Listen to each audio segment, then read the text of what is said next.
Okay, so this is the last part of Chapter 3, Section 2, which remember the entire chapter has been about variation. How far away, how spread out is the data? How far away is it from being average? Is a good percentage of the data all grouped close to the mean, or are the values very, very spread out? And there are some that are really far, above the mean, really far below the mean. And we talked in class, one way to measure that was Chebyshev's theorem. Chebyshev's theorem, the standard deviations, I want you to realize that these do not have to be whole numbers. Okay, they do not have to be whole numbers. The reason we have some of them here is because these are some of the most common that are used. And so these are the percentages that go along with it. Again, the way that these percentages are figured out is by taking this number of standard deviations and plugging it into Chebyshev's theorem. And when we do that, for instance, 2 squared is 4, so 1 minus 1/4 is 3/4. So change to a percent is 75%. Here 3 squared is 9, so 1 minus 1/9 is 8/9. That's what it is as a percent. Here's 4. And you could go on and on and on. You could do 5 standard deviations, 6, 7, 8. You could do 3.7 standard deviations if you wanted, and you would get a percentage. Remember, all that Chebyshev's theorem is telling us is that a bare minimum of this percent of the data will fall within 2 standard deviations of the mean. Okay, so let's try to see a visual of what that looks like. This is a much better chart than what I showed you on the board, or a much better graph than what I showed you on the board. So hopefully I will, this will maybe help you see what I was talking about a little bit easier. So this is data that is skewed to the right. Here's the mean. Excuse me. Here's the mean right here. And what they are showing is if you have the mean plus 2 standard deviations, that is right here. They didn't show you what the standard deviation is. It doesn't matter. Okay, just some value. And the mean minus 2 standard deviations is right here. So between this right here, if you drew a line straight up and down, and a line straight up and down here, this data right here, remember, these are just measuring frequencies. Over here, there'd be numbers.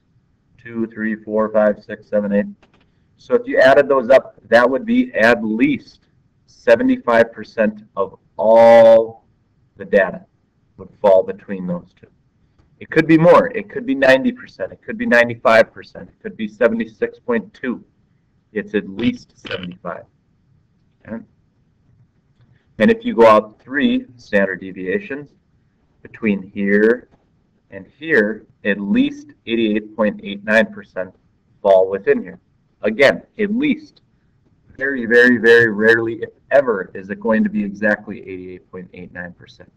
Most of the time, it will be more. So here's where it would be used.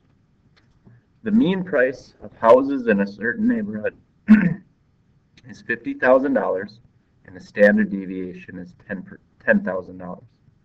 We are wondering, what's the price range where we could go out and say 75% of the houses in this general neighborhood will sell between this dollar value and this dollar value. Okay, it would be used a lot for instance, in this case, realtors. They want to know if somebody says, I can afford a house that is worth this much money. They want to look for neighborhoods where houses will sell for around that amount of money. So they're looking for, we want a good percentage. We don't want a neighborhood where only 10% of the houses will sell for whatever the price the person can afford. You're going to have a much harder time, because even if only 10% of the houses can sell for that, maybe only 1% are up for sale. Okay? So standard deviation is 10,000. Our mean is 50. Chebyshev's theorem states that at least 75% of the data will fall within 2 standard deviations. Okay? We got lucky, and the book sets it up this way sometimes, is that exactly 75% is, or 75% is exactly 2 standard deviations. If we had a different kind of percentage, it might not be exactly 2 standard deviations. It may be a decimal amount, and we'll show you one of those. So 2 standard deviations less would be going 50,000 minus 10,000 minus 10,000, or 50,000 minus 2 times 10,000. That gives us 30,000. So that's the lower limit. That would be this value right here. So if this mean is 50,000, 30,000 is right here. And then 20,000 above, or 2 standard deviations above, would be 70,000. So that would be this number right here. So that would mean this is 30,000, this is 50,000, this is 70,000. 75% of the houses would be valued between 30,000 and 70,000. At least 75%, maybe more. So at least 75% of all the homes sold in that area will have a price range between $30,000, and that is an error. That should say $70,000, not 75. I apologize for that. Again, this should say $70,000, not 75,000, as you see right there. And here's another example.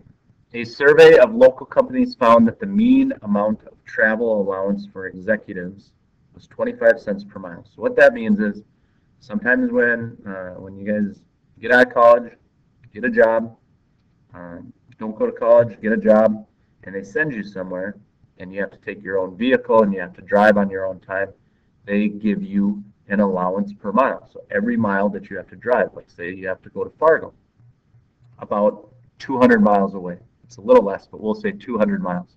They will pay you 25 cents for each of those 200 miles. Okay.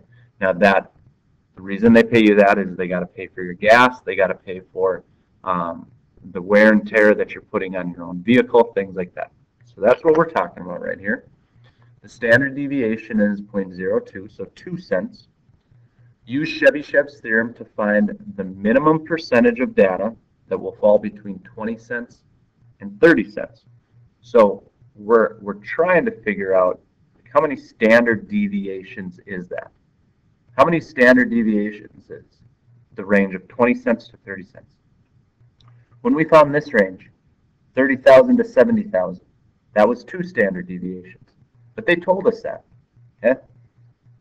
What about between 20 and 30? So here's what they do. We take our 30 cents minus our mean. What that tells us, that's a value of 0.5. Sorry, 0.05. What that tells us is that going from our mean up to 30 is 0.05, so 5 cents. How many standard deviations is 5 cents? Well, our standard deviation is 2 cents. So if we take 5 cents divided by 2 cents, which they're doing right here, let me get a pen. Okay. This is 0.05. Sorry, I lost my little writer, and trying to use the mouse, it sucks. It's hard. It's 0.05 divided by 0.02 is 2.5, and it should be the same here, right? 25 minus 0.2, that also gives you 0.05. So it's 5 cents above up here, 5 cents below down here, divided by 0.02. That's 2.5 as well. So this is just kind of double checking to make sure that we did it right for both. Okay, so it's 2.5 standard deviations will get us in between that range. Using Chebyshev's theorem, what percent will that be equal to?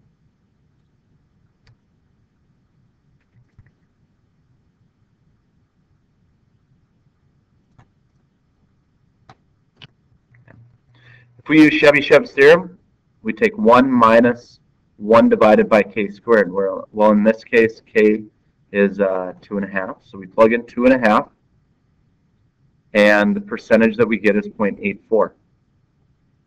That 0.84 is our percentage that will fall between 20 and 30%. So at least 84% of the data will fall between 20 cents and 30 cents. So at least 84% of companies. Mr. Wilhelm, 6406. Mr. Wilhelm, 6406. At least 20%, 84% of the companies will give their employees between 20 cents and 30 cents to travel. Okay. Kyle L. can you message in the attendance method?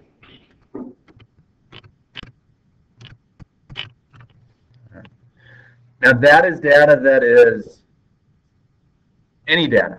Okay, it can have any kind of distribution. It can be skewed. It can be normal. It can be bimodal. No, sorry, a bimodal will not work. It has to be a unimodal. So it can be any kind of distribution. If we find data that is normal, bell-shaped, we can get much, much more specific. Okay, so as you see in this chart, remember that before 2 standard deviations was only 75% using Chebyshev's theorem. If that data is normal, if it has a normal distribution, if it's bell-shaped, we can say that 95% of that data will fall within 2 standard deviations. Here's what I'm talking about. You look at this.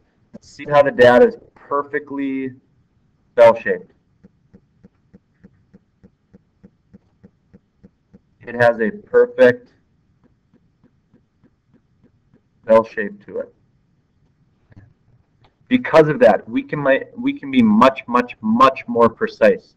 So if we go 2 standard deviations out, right there, and draw a line straight up, we can be guaranteed that 95% of the data falls within this region. Okay? If we even go 3 standard deviations out, even further, we can be sure that 99.7% of the data falls within that range. So it goes up drastically more than Chebyshev's theorem. Remember, Chebyshev's is an at least.